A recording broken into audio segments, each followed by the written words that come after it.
참 이상한 일입니다. 어떤 사람은 복이 찾아와도 붙잡지 못합니다. 좋은 기회가 와도 놓치고 좋은 사람을 만나도 잃으며 행운이 와도 알아보지 못합니다. 마치 손바닥에 구멍이 뚫린 것처럼 들어온 복이 새어나갑니다. 반대로 어떤 사람은 복이 머뭅니다. 작은 기회도 크게 키우고 평범한 만남도 귀한 인연으로 만들며 시련조차 성장의 씨앗으로 삼습니다. 같은 세상을 사는데 왜 이렇게 다를까요? 여러분도 보셨을 것입니다. 복이 와도 스스로 차버리는 사람이 있고 복을 소중히 지키는 사람이 있습니다. 그 차이는 무엇일까요? 가진 것에 많고 적음이 아닙니다. 복을 지키는 습관이 있느냐 없느냐의 차이입니다. 예전 같으면 이런 차이를 운명이라 여겼을 것입니다. 타고난 팔자가 다르다고 하늘이 정해준 것이라고 생각했습니다. 이제는 압니다. 복을 지키느냐 차버리느냐는 자기 손에 달려 있다는 것을 말입니다. 복이 없어서가 아닙니다. 복은 누구에게나 찾아옵니다. 문제는 그 복을 지키느냐, 스스로 차버리느냐입니다. 많은 사람이 복이 오지 않는다고 탓하지만 사실은 자신이 복을 쫓아내고 있습니다. 부처님께서 자비로이 가르쳐 주셨습니다. 복은 강물처럼 흘러오지만 막는 자가 있고, 복은 씨앗처럼 뿌려지지만 밟는 자가 있으며, 복은 새처럼 날아오지만 쫓는 자가 있습니다. 복을 얻지 못하는 것이 아니라 복을 버리고 있는 것입니다. 오늘 여러분께 전하고자 하는 것은 부처님께서 일러주신 지혜입니다. 스스로 복을 차버리는 5가지 습관과 그것을 고치는 방법입니다. 이것을 알면 더 이상 복을 잃지 않게 될 것입니다. 첫 번째, 부처님의 가르침, 원망의 말이 복을 내쫓는다. 이른 새벽 안개가 피어오르는 기원정사였습니다. 한 제자가 부처님께 다가왔는데 그의 얼굴에는 깊은 근심이 서려 있었습니다. 스승님, 저는 늘 운이 나쁩니다. 좋은 일이 생기면 금방 나쁜 일이 따라오고 뭔가 잘 풀리려 하면 꼭 문제가 생기며 애써 모은 것도 순식간에 잃어버립니다. 왜 저만 이렇게 불운할까요? 부처님께서는 아침 햇살을 받아 흐르는 강물을 가리키셨습니다. 그대여, 저 강물을 보아라. 물은 쉬지 않고 흘러오지만 둑을 쌓으면 물이 들어오지 못하느니라. 그대의 입에서 나오는 원망의 말이 바로 그 둑과 같으니 스스로 복의 길을 막고 있느니라. 하루에 10번 원망하면 복이 10번 달아나고 100번 불평하면 복이 100번 멀어지느니라. 입은 복을 부르는 문이면서 동시에 복을 내쫓는 문이니 무엇을 말하느냐가 무엇을 얻느냐를 정하느니라. 금강경에 이런 말씀이 있습니다. 말은 씨앗이 되어 열매를 맺고 원망은 독이 되어 복을 썩히며 입조심이 곧 복을 지키는 첫걸음입니다. 스스로 복을 차버리는 첫 번째 습관입니다. 입에서 나오는 원망과 불평이 복을 쫓아내고 하루 종일 불만을 늘어놓으면 복이 도망가며 결국 자기 입으로 자기 복을 무너뜨립니다. 첫 번째 함정, 하루 종일 원망만 하는 입. 어느 마을에 두 어르신이 살았습니다. 나이도 비슷했고 건강도 비슷했으며 가족 형편도 비슷했습니다. 70을 넘긴 나이에 둘 다 자식, 집에서 여생을 보내고 있었습니다. 첫 번째 어르신은 입에서 원망이 끊이지 않았습니다. 아침에 눈을 뜨면서부터 불평했습니다. 몸이 아프다, 허리가 쑤신다, 무릎이 시리다 했습니다. 밥을 먹으면 맛이 없다 했고 자식이 찾아오면 늦게 왔다 했으며 손주가 놀러 오면 시끄럽다 했습니다. 날씨가 더우면 못 살겠다 했고 추우면 견딜 수 없다 했습니다. 자식들은 점점 찾아오지 않았습니다. 가도 기분만 상하니까요. 손주들도 멀리 했습니다. 할아버지 보러 가기 싫다고 했습니다. 혼자 있는 시간이 많아졌고 외로웠지만 여전히 원망만 했습니다. 두 번째 어르신은 달랐습니다. 아침에 눈을 뜨면 감사했습니다. 오늘도 살아서 눈을 떴다고, 숨을 쉴 수 있다고, 걸어 다닐 수 있다고 고마워했습니다. 밥을 먹으면 배고프지 않아서 감사하다 했고, 자식이 찾아오면 바쁜데도 와줘서 고맙다 했으며, 손주가 놀러 오면 귀엽다고 안아주었습니다. 자식들이 자주 찾아왔습니다. 가면 기분이 좋아지니까요. 손주들도 좋아했습니다. 할아버지 보러 가자고 조르곤 했습니다. 집안이 화목했고 노년이 행복했으며 사람들은 그를 복 많은 어르신이라 불렀습니다. 5년이 지났습니다. 첫 번째 어르신은 더 외로워졌습니다. 원망만 하다가 가족을 잃었고 불평만 하다가 사랑을 잃었으며 탓만 하다가 행복을 잃었습니다. 쓸쓸한 노년을 보내야 했습니다. 두 번째 어르신은 더 행복해졌습니다. 감사하며 살았더니 가족이 모였고 밝게 대했더니 손주가 따랐으며 기뻐하며 살았더니 복이 가득했습니다. 평온한 노년을 누렸습니다. 부처님께서 말씀하셨습니다.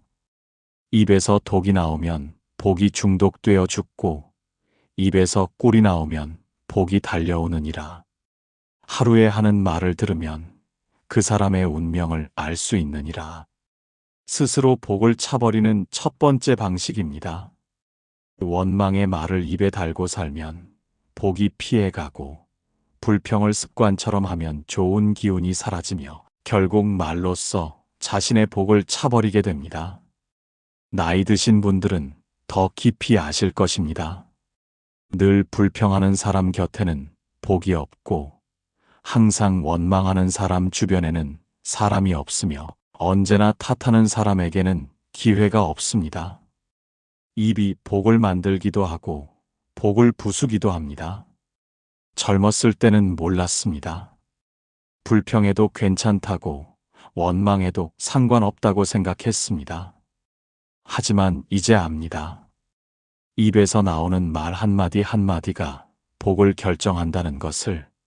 감사의 말이 복을 부르고 원망의 말이 복을 쫓아낸다는 것을 말입니다. 괜찮습니다. 이제라도 깨달으셨으니 오늘부터 입을 조심하시면 됩니다. 천천히 바꿔가시면 됩니다. 두 번째 부처님의 가르침, 분노가 복을 태운다. 뜨거운 태양이 내리쬐는 한낮이었습니다. 한 제자가 부처님께 여쭈었는데 그는 억울함으로 가득 차 있었습니다. 스승님, 저는 참을 수가 없습니다. 부당한 일을 당하면 화가 치밀고 억울한 말을 들으면 분노가 일어나며 참았다가는 병이 날 것 같습니다. 화를 내는 것이 잘못입니까? 부처님께서는 타오르는 등불을 가리키시며 천천히 부드럽게 말씀하셨습니다. 그대여, 저 불을 보아라. 불은 어둠을 밝히지만 집을 태우기도 하느니라. 화도 이와 같아서 정당한 분노는 세상을 바꾸지만 조절하지 못하는 분노는 자신을 태우느니라. 잠시 숨을 고르고 들어보아라. 그대가 화를 낸다고 상대가 벌을 받는 것이 아니니 오히려 그대 자신이 먼저 타들어가느니라. 순간의 분노로 평생 쌓은 복이 재가 되고 한 번의 폭발로 수십 년 인연이 끊어지며 참지 못한 마음 하나로 모든 것을 잃느니라. 화엄경에 이런 말씀이 있습니다. 한 번의 성냄이 100,000가지 선업을 태우고 순간의 분노가 영겁의 공덕을 무너뜨리며 화를 내는 자는 스스로 지옥을 짓습니다.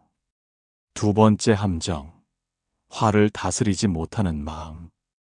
어느 마을에 두 부부가 살았습니다. 둘 다 60을 넘긴 나이에 평생을 함께 살아온 배우자가 있었습니다. 한 남편은 늘 화를 냈습니다. 밥이 짜면 소리를 질렀고 집안이 어수선하면 버럭 화를 냈으며 마음에 안 드는 일이 있으면 물건을 던졌습니다. 나이가 들어도 성질을 못 고쳤습니다. 아내가 조금만 실수해도 호통을 쳤고 자식이 전화하지 않으면 욕을 했으며 몸이 아파도 짜증만 냈습니다. 아내는 점점 지쳐갔습니다. 평생 함께 살았지만 말년이 고통스러웠습니다. 자식들도 아버지를 피했고 손주들도 무서워했으며 이웃들도 멀리했습니다. 70이 되자 남편은 건강을 잃었습니다. 화를 자주 낸 탓에 혈압이 높아졌고 스트레스로 심장이 나빠졌으며 분노로 몸이 망가졌습니다. 병상에 누워서야 후회했습니다. 평생 함께한 아내에게 화만 냈던 것이, 자식들에게 상처만 준 것이, 참지 못한 그 순간순간이 모든 것을 무너뜨렸다는 것을 깨달았습니다. 외롭고 쓸쓸한 말년이었습니다. 다른 남편은 달랐습니다. 화가 날 때도 참았습니다. 깊게 숨을 들이마시고 잠시 밖에 나가 걷고 진정한 후에 말했습니다. 아내가 실수를 해도 이해했고 자식이 바빠도 기다렸으며 몸이 아파도 감사했습니다. 건강하게 살아있다는 것만으로도 복이라고 여겼습니다. 아내는 행복했습니다. 평생을 함께 살았고 말년이 더욱 편안했습니다. 자식들이 자주 찾아왔고 손주들이 따랐으며 이웃들이 존경했습니다. 70이 되어도 건강했습니다. 화를 내지 않아 혈압이 정상이었고 평온하게 살아 마음이 편했으며 참을 줄 알아서 복이 가득했습니다. 주변 사람들이 그를 복 많은 어르신이라 불렀습니다. 평생 화를 다스린 덕에 평온한 노년을 누렸습니다. 부처님께서 말씀하셨습니다. 화는 마음의 불이니 스스로를 먼저 태우고 남을 태우느니라. 한 번 참으면 100가지 복이 오고 10번 참으면 1000가지 재앙을 피하느니라. 스스로 복을 차버리는 두 번째 방식입니다. 화를 조절하지 못하면 복이 타서 없어지고 분노를 다스리지 못하면 인연이 끊어지며 순간의 감정을 이기지 못하면 평생의 기회를 잃습니다. 나이 드신 분들은 더 깊이 아실 것입니다. 화를 자주 내는 사람은 곁에 남는 사람이 없고 분노를 조절하지 못하는 사람은 기회가 오지 않으며 참을성이 없는 사람은 복이 머물지 않습니다. 젊었을 때는 몰랐습니다. 화내는 것이 속 시원하다고, 참으면 병이 된다고 생각했습니다. 하지만 이제 압니다. 참는 것이 얼마나 큰 힘인지, 한 번 참음이 100번 화냄보다 낫다는 것을, 화를 다스리는 자가 진짜 강한 사람이라는 것을 말입니다. 괜찮습니다. 지금부터라도 깊게 숨 쉬고 참는 연습을 하시면 됩니다. 세 번째, 부처님의 가르침. 시기가 복을 썩게 한다. 바람이 선선하게 부는 저녁 무렵이었습니다. 한 제자가 부처님께 괴로움을 토로했습니다. 스승님, 제 마음이 편치 않습니다. 저보다 잘 되는 사람을 보면 배가 아프고, 저보다 복받은 사람을 보면 가슴이 답답하며, 저보다 인정받는 사람을 보면 견딜 수가 없습니다. 이 마음을 어찌해야 합니까?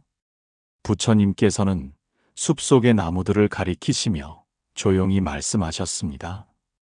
그대여, 저 나무들을 보아라.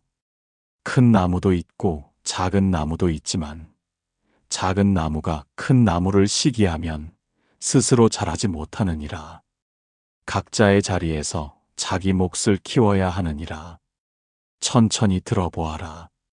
남의 것을 부러워하는 동안 내 것을 키울 시간을 잃고 남의 복을 탐내는 동안 내 복을 놓치느니라. 시기는 마음의 병이니 자기 안을 갉아먹고 자기 복을 썩게 하며 자기 길을 막느니라. 남을 질투하는 자는 결코 행복할 수 없느니라. 유마경에 이런 말씀이 있습니다. 시기하는 마음은 독사와 같아서 자신을 먼저 물고, 질투하는 생각은 쇠붙이 같아서 제 몸을 먼저 녹이며, 남의 복을 부러워하면 내 복이 달아납니다. 세 번째 함정, 남의 복을 시기하는 마음. 두 할머니가 있었습니다. 나이도 같았고 손주도 있었으며 같은 아파트 단지에서 살았습니다. 둘 다 60 중반으로 자식들이 직장 다니는 동안 손주를 돌보고 있었습니다. 한 할머니는 늘 비교했습니다. 옆집 손주는 공부를 잘한다는데 우리 손주는 왜 이럴까? 위층 손주는 예쁘다는데 우리 손주는 왜 저럴까? 건너편 손주는 잘 먹는다는데 우리 손주는 왜 안 먹을까를 끊임없이 생각했습니다. 남의 손주를 보면 배가 아팠습니다. 남의 손주가 상 받았다는 소리를 들으면 속이 쓰렸고, 남의 손주가 학원 간다는 얘기를 들으면 불안했으며, 남의 손주가 칭찬받는다는 말을 들으면 견딜 수가 없었습니다. 우리 손주와 비교하며 한숨만 쉬었습니다. 시기하는데 에너지를 다 썼습니다. 자기 손주를 사랑스럽게 보지 못했고 함께 있어도 기쁘지 않았으며 늘 다른 집 손주와 비교하며 불만스러워했습니다. 손주는 할머니를 싫어하기 시작했습니다. 할머니가 자꾸 다른 애랑 비교한다고, 자기를 사랑하지 않는다고 느꼈습니다. 70이 되었습니다. 손주는 할머니와 거리를 두었고 자식도 아이를 맡기지 않게 되었으며 혼자 외로운 노년을 보내야 했습니다. 시기하느라 가장 소중한 시간을 허비했고 질투하느라 손주와의 추억을 만들지 못했으며 남을 부러워하느라 자기 복을 차버렸습니다. 다른 할머니는 달랐습니다. 자기 손주만 바라봤습니다. 남의 손주가 공부를 잘해도 우리 손주는 착하다고 했고, 남의 손주가 예뻐도 우리 손주는 건강하다고 했으며, 남의 손주가 무엇을 잘해도 우리 손주도 잘하는 게 있다고 믿었습니다. 남의 손주를 보면 축하했습니다. 남의 손주가 상 받으면 같이 기뻐했고, 남의 손주가 칭찬받으면 대견해 했으며, 남의 손주가 잘 되면 우리 손주도 본받으라고 격려했습니다. 비교하지 않고 사랑만 주었습니다. 온 마음을 손주에게 쏟았습니다. 같이 놀아주고 맛있는 것 해주며 자기 손주가 세상에서 제일 귀하다고 안아주었습니다. 손주는 할머니를 정말 사랑했습니다. 할머니가 자기만 보고 자기를 최고라고 해주고 언제나 편들어준다는 것을 알았습니다. 70이 되었습니다. 손주가 매일 전화했고 자식이 자주 찾아왔으며 행복한 노년을 보냈습니다. 시기하지 않았기에 사랑을 받았고 비교하지 않았기에 복을 누렸으며 손주와의 아름다운 추억이 가득했습니다. 부처님께서 말씀하셨습니다. 남의 복을 시기하면 내 복이 사라지고 남의 성공을 질투하면 내 기회가 달아나며 남을 부러워하는 시간에 나를 키워야 복이 오느니라. 스스로 복을 차버리는 세 번째 방식입니다. 남과 비교하며 시기하면 자기 복을 놓치고 남의 것을 부러워하면 자기 것을 잃으며 질투에 시간을 쓰면 성장할 시간이 없어집니다. 나이 드신 분들은 더 깊이 아실 것입니다. 시기 많은 사람은 복이 없고 질투 많은 사람은 행복하지 않으며 남과 비교하며 사는 사람은 늘 불행합니다. 젊었을 때는 몰랐습니다. 남의 것이 더 좋아 보였고 남의 자식이 더 잘나 보였으며 남의 손주가 더 예뻐 보였습니다. 하지만 이제 압니다. 내 것을 사랑할 줄 알아야 진짜 복이라는 것을, 비교하지 않는 마음이 평온을 준다는 것을, 내 가족이 가장 소중하다는 것을 말입니다. 괜찮습니다. 지금부터라도 내 것에 집중하시면 됩니다. 남의 복을 부러워할 시간에 내 복을 키우시면 됩니다. 네 번째, 부처님의 가르침, 게으름이 복을 놓친다. 아침 이슬이 맺힌 들판이었습니다. 한 제자가 부처님께 변명을 늘어놓았습니다. 스승님, 저는 재능이 없습니다. 남들만큼 똑똑하지도 않고 남들만큼 능력도 없으며 남들처럼 운도 좋지 않습니다. 그러니 안 되는 것이 당연하지 않습니까?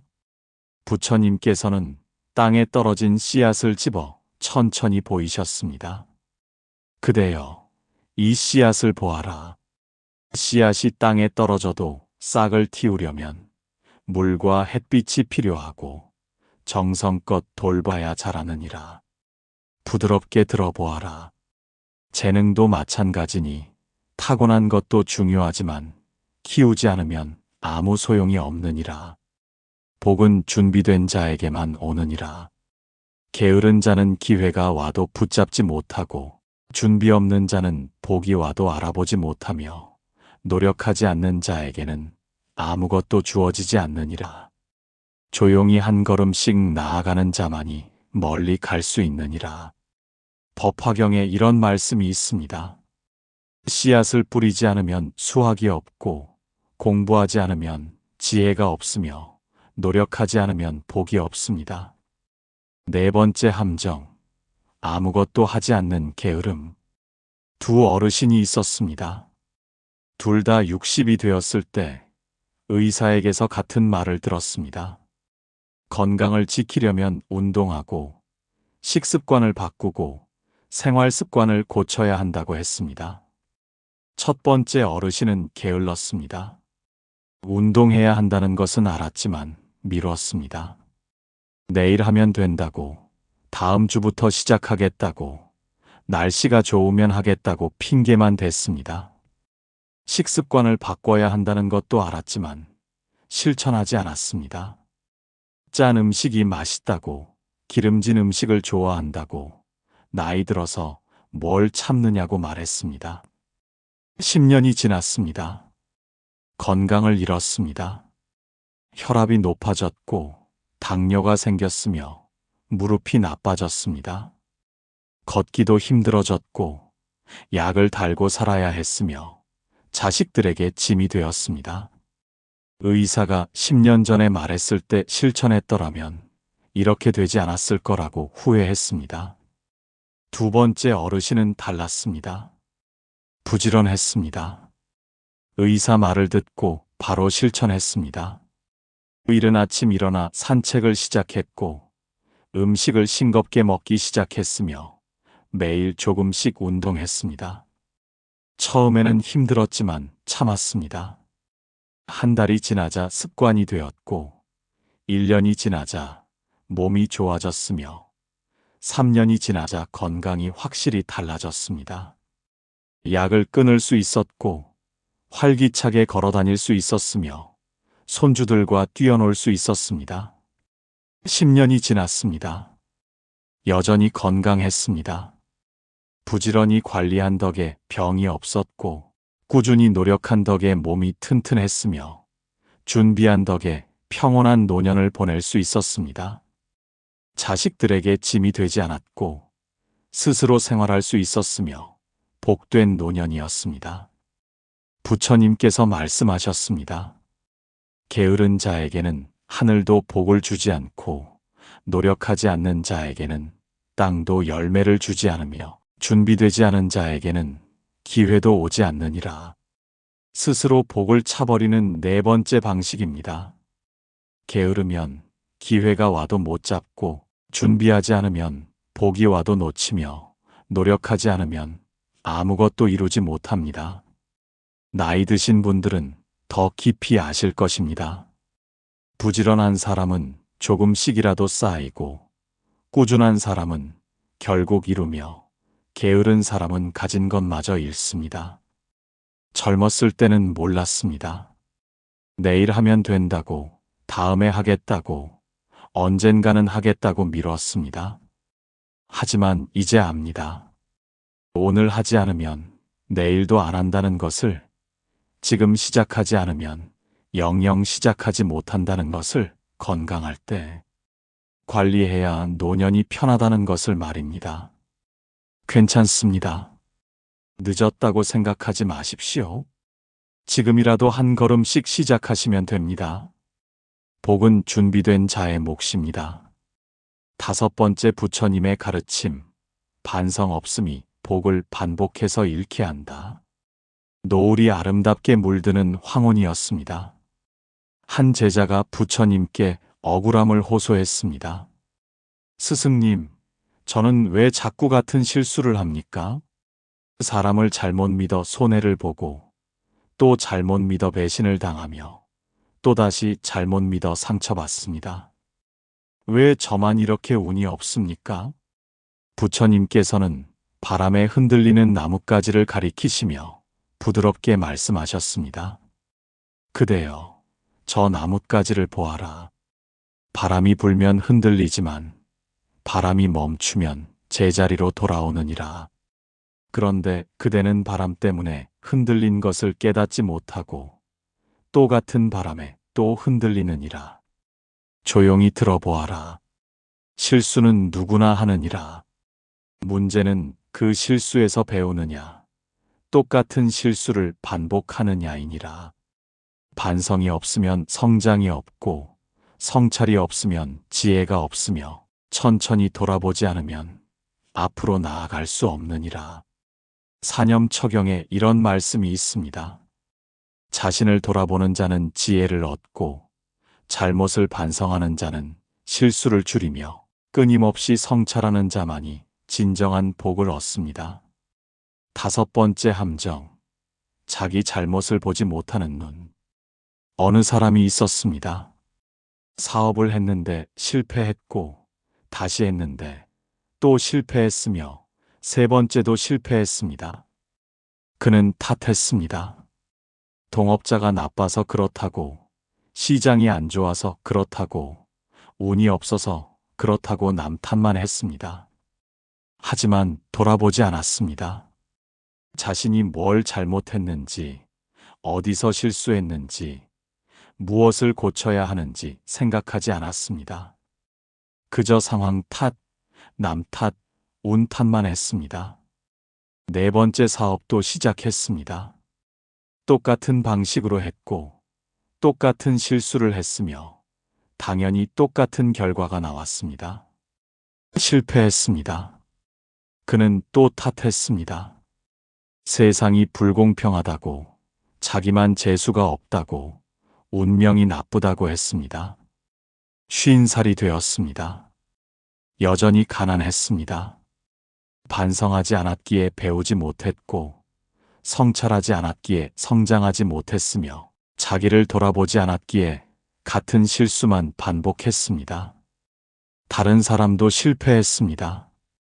사업이 망했고, 큰 손해를 봤으며, 빚까지 생겼습니다. 하지만 그는 달랐습니다. 실패한 이유를 깊이 생각했습니다. 내가 뭘 잘못했을까? 어디서 판단 착오가 있었을까? 다음에는 어떻게 해야 할까를 밤새 고민했습니다. 공책에 적어가며 분석했고, 자기 실수를 하나하나 찾아냈으며, 고쳐야 할 점을 명확히 했습니다. 2번째 사업을 시작했습니다. 이번에는 달랐습니다. 전에 했던 실수는 하지 않았고, 배운 것을 적용했으며, 신중하게 판단했습니다. 성공했습니다. 3번째, 4번째는 더 잘 되었습니다. 50살이 되었습니다. 부자가 되어 있었습니다. 실패해서 배웠기에 성공했고, 반성했기에 성장했으며, 자기를 돌아봤기에 발전했습니다. 부처님께서 말씀하셨습니다. 실수는 부끄러운 것이 아니지만, 같은 실수를 반복하는 것은 어리석은 일이니라. 반성하는 자는 한 번의 실패로 100가지를 배우고, 반성하지 않는 자는 100번 실패해도 하나도 배우지 못하느니라. 스스로 복을 차버리는 5번째 방식입니다. 자기 성찰이 없으면 같은 실수를 반복하고, 반성하지 않으면 들어온 복도 다시 잃으며, 배우지 않으면 영원히 제자리입니다. 나이 드신 분들은 더 깊이 아실 것입니다. 실패를 남 탓만 하는 사람은 발전이 없고, 자기를 돌아보지 않는 사람은 성장이 없으며, 반성 없이 사는 사람은 복이 머물지 않습니다. 젊었을 때는 몰랐습니다. 모든 것을 남 탓으로 돌렸고, 환경 탓으로 돌렸으며, 운명 탓으로 돌렸습니다. 하지만 이제 압니다. 내 안을 들여다보는 것이 진짜 용기이고, 자신을 반성하는 것이 진정한 지혜라는 것을, 잘못을 인정하고 고치는 것이 성장의 시작이라는 것을 말입니다. 괜찮습니다. 나이 들어서도 배울 수 있습니다. 지금부터라도 자신을 돌아보시면 됩니다. 오래전 부처님 곁에는 이 5가지 습관을 모두 가진 제자가 있었습니다. 그는 입에서 원망이 끊이지 않았고, 화를 조절하지 못했으며, 남을 시기하고 질투했습니다. 게을렀고, 자기 반성도 하지 않았습니다. 당연히 복이 없었습니다. 좋은 기회가 와도 원망 때문에 놓쳤고, 좋은 인연이 와도 화 때문에 잃었으며, 좋은 스승을 만나도 시기 때문에 배우지 못했습니다. 게을러서 준비가 안 되었고, 반성이 없어서 실수를 반복했습니다. 어느 날 부처님께서 그를 부르셨습니다. 손에 물 한 그릇을 들고 계셨습니다. 그대여, 이 물그릇을 보아라. 물을 담을 수 있으려면 그릇이 깨끗해야 하느니라.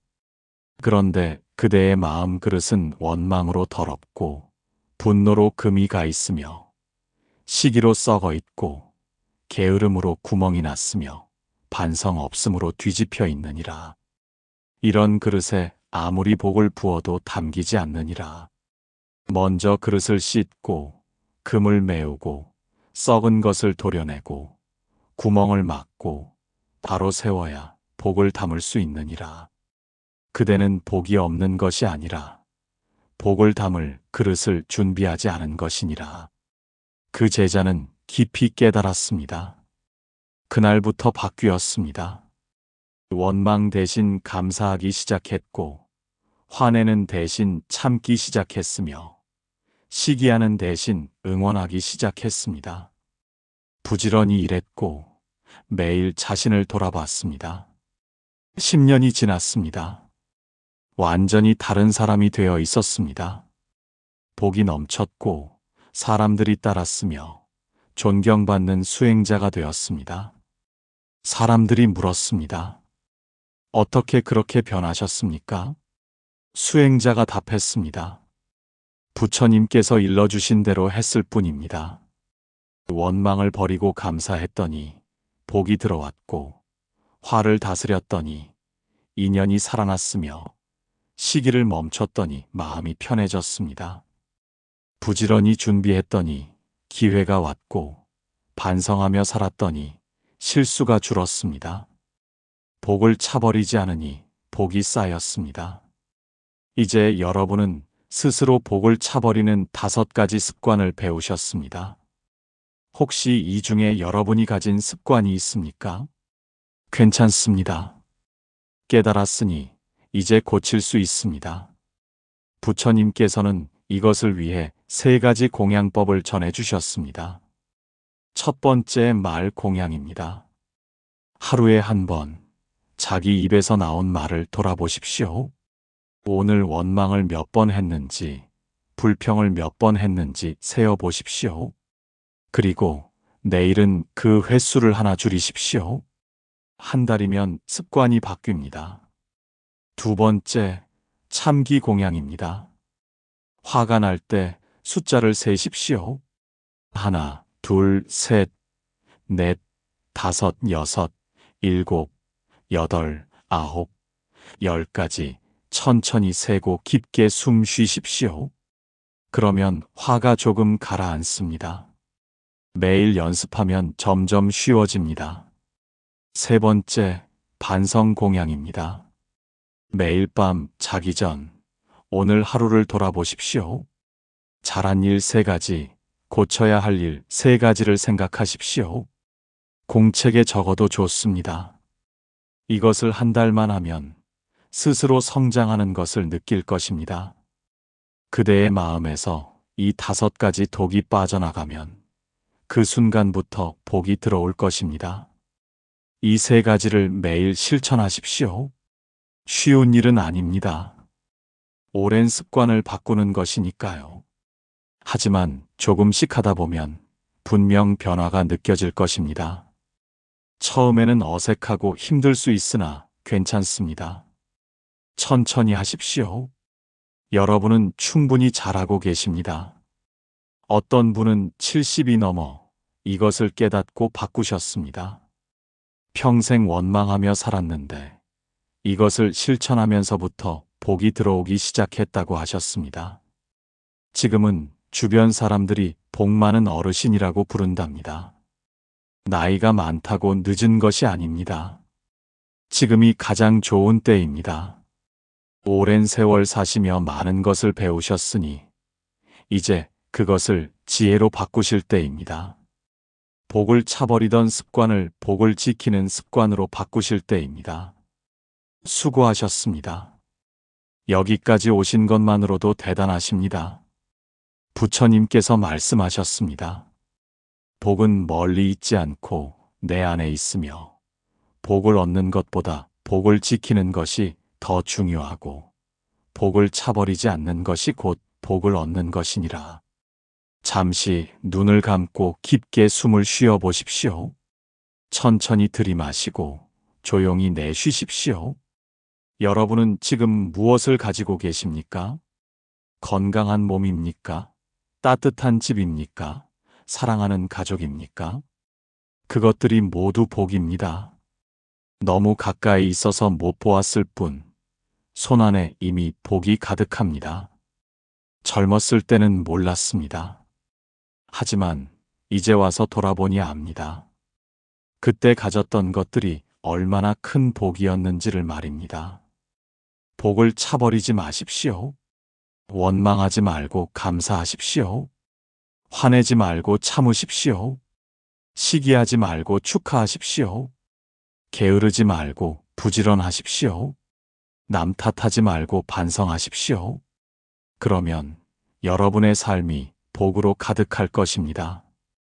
기억하십시오. 복은 여러분이 생각하는 것보다 가까이 있습니다. 다만 스스로 차버리고 있었을 뿐입니다. 이제 차버리지 마십시오. 손에 쥐고 있는 복을 놓치지 마십시오. 부드럽게 감싸 안으십시오. 여러분은 혼자가 아닙니다. 부처님께서 함께 하시며 여러분이 가진 복을 아십니다. 감사하는 그 순간 부처님의 자비가 함께 하십니다. 혹시 지금 불행하다고 느껴도 괜찮습니다. 복은 이미 곁에 있습니다. 다만 못 보았을 뿐입니다. 눈을 조금만 돌리면 보입니다. 마음을 조금만 바꾸면 느껴집니다. 혹시 오늘 이 말씀이 마음에 와닿으셨다면 댓글로 나눠주십시오. 여러분은 어떤 습관을 고치고 싶으신지, 어떤 변화를 시작하실 건지 함께 나누면 서로에게 큰 힘이 될 것입니다. 한평생 살아오시며 깨달은 복 지키는 지혜를 나누면 모두에게 귀한 가르침이 될 것입니다. 우리 모두 함께 걷고 있는 이곳, 여기는 연등지혜였습니다. 오늘 전해드린 부처님 말씀이 여러분의 삶에 복을 지키는 힘이 되기를 간절히 발언합니다. 더 이상 복을 차버리지 마시고 손안의 복을 소중히 지키시기를 바랍니다. 천천히 숨을 들이마시고 조용히 내쉬십시오. 여러분은 충분히 잘하고 계십니다. 오늘 하루도 수고하셨습니다. 내일은 오늘보다 조금 더 나아질 것입니다. 그것으로 충분합니다. 복을 차버리지 마십시오. 원망하지 말고, 화내지 말고, 시기하지 말고, 게으르지 말고, 반성하며 사십시오. 그러면 여러분의 인생이 복으로 가득할 것입니다. 나무아미타불 관세음보살